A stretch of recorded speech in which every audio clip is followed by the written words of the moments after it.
Picture this: a parking garage in Milan, underground, barely lit, the kind where the columns are so close together that every maneuver requires genuine commitment. A car slides in one fluid motion, no drama, no mirrors folded, no held breath, parks, done. The driver gets out, locks up, and walks away without looking back once. Now picture the same moment in Atlanta. Different garage, slightly wider. A full-size pickup truck, the kind that costs more than most people's first apartment, takes 4 minutes, 2 attempts, and a backup camera to negotiate a standard parking space.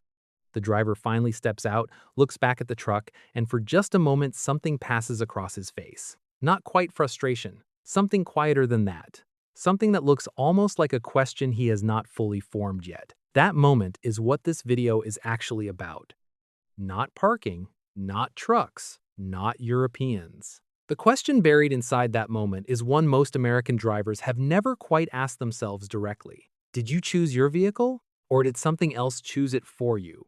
The American relationship with car size is not an accident. It did not happen randomly or slowly without intention.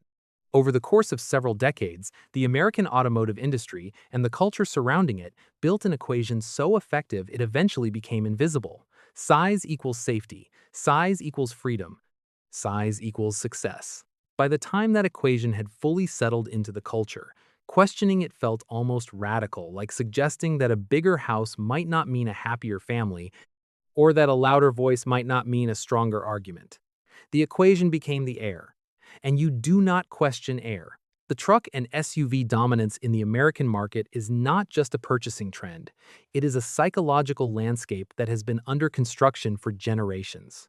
The average American light truck sold today is physically larger than the average American ambulance was in the 1970s. That number is not here to alarm you. It is here to make you pause for exactly 1 second and notice that something has been quietly shifting without a committee vote, without a national conversation, without anyone formally deciding this is the direction we are going. American vehicles have been growing because American identity, as expressed through vehicle choice, has been asking them to grow. And the industry listened. It always does. This is not about insecurity. That framing is too simple, too comfortable, and too easy to dismiss. What is actually happening is more interesting than that. The car, in American culture, has functioned for generations as one of the most visible and legible signals a person can send about themselves. The vehicle you drive is read instantly, semi-consciously, reflexively by every person who sees it on the highway, in the parking lot, in your own driveway. Americans understand this language fluently. They grew up inside it. They absorbed it before they were old enough to drive. And in that language, size communicates something very specific, that you have options, that you have capacity, that you are not limited by circumstances or budget or anything else. That you chose this even if the truck has never seen a dirt road. Even if the third row of the SUV has been empty for 11 consecutive months. The signal is still being sent. Someone is still receiving it. Now drive that same car language across the Atlantic, and something genuinely interesting happens. It does not translate. In Paris, in Rome, in Amsterdam, in Lisbon, the streets themselves make a different argument. The infrastructure is not scaled for American vehicle logic. The roads are narrower. The parking is genuinely punishing in ways that require a particular kind of spatial courage. Fuel costs have been significantly higher for decades. The distances involved are different. And the cultural relationship with the car, with what it means to own one, to drive one, to be seen in one, is simply not structured the same way. But here is where it gets psychologically interesting. Because the European small car buyer is not just responding to infrastructure. Many of them could afford something bigger. Many of them have consciously looked at the full menu of options and chosen the smallest one available. Not as a fallback, as a preference. There is a specific type of person who drives a Fiat 500 through the streets of Florence and feels nothing but correct about that choice. Not resigned, not compromising, not secretly wishing for something larger waiting at home. Correct. They have internalized something that takes a moment to fully articulate that the car is a tool with a specific job, and that choosing a tool precisely sized for the job it actually does is not a limitation. It is a form of clarity. The Fiat 500 fits the parking space. It fits the narrow medieval street. It costs less to run, less to insure, and less to maintain. And it does not require the driver to perform anything for anyone. There is a kind of freedom embedded in that, a quiet kind, the kind that does not announce itself. Here is the specific cinematic moment that captures it best. A woman drives a Renault Twingo, the kind that costs roughly the same as a decent used American motorcycle, to a village market on a Saturday morning in the south of France. She parks directly in front of the entrance. One motion, no adjustment, no second attempt. She buys bread, flowers, and a bottle of something local and reasonable. Loads everything into a back seat that is approximately the size of a generous armchair. Drives home in 12 minutes on roads that wind between stone walls. She has not thought about her car once during any of this. Not once. And that for her is entirely the point. The car she drives says something she never has to say out loud. It says, "I have already decided who I am. I am not using this object to work that out." Now, here is the part of this video where it stops being about Europe. Ask yourself a genuinely straightforward question. When you last chose a vehicle, or when you are next thinking about choosing one, how much of that decision was actually about the specific job the vehicle needed to do? Real numbers, real use cases.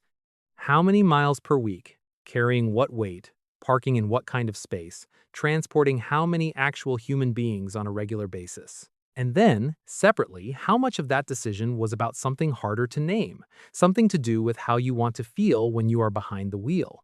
Something to do with how the vehicle looks in your driveway compared to the neighbors. Something to do with the version of yourself that the vehicle projects before you have even opened the door or said a single word to anyone.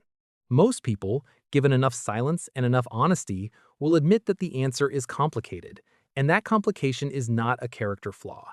It is not weakness or vanity or something to feel embarrassed about. It is simply what happens when an object becomes a language, and the language becomes so fluent and so constant that speaking it starts to feel like breathing.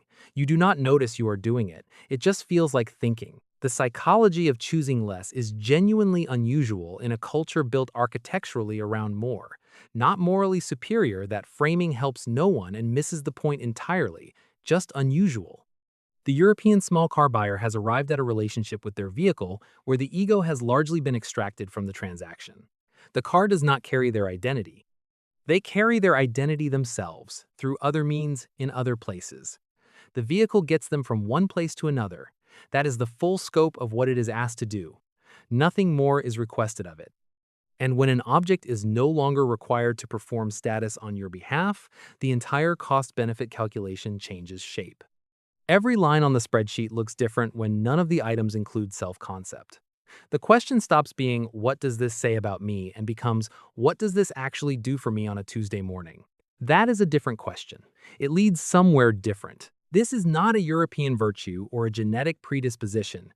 It is a cultural output, the result of different fuel pricing, different urban density, different historical relationships with space and with what it means to own things.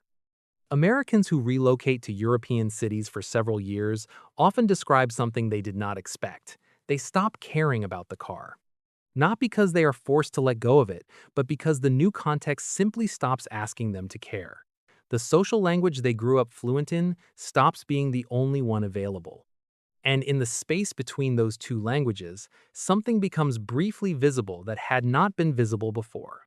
The choices they made back home, the reasons they told themselves for making them, and the reasons underneath those reasons, the ones that were always there, quiet and structural, doing most of the work without ever being named. There is a version of car ownership where the vehicle is purely functional, size for the actual job, chosen for what it does on an ordinary weekday rather than what it signals on a crowded highway. Millions of people across Europe inhabit that version of ownership every day and find it completely unremarkable. It is just how things are.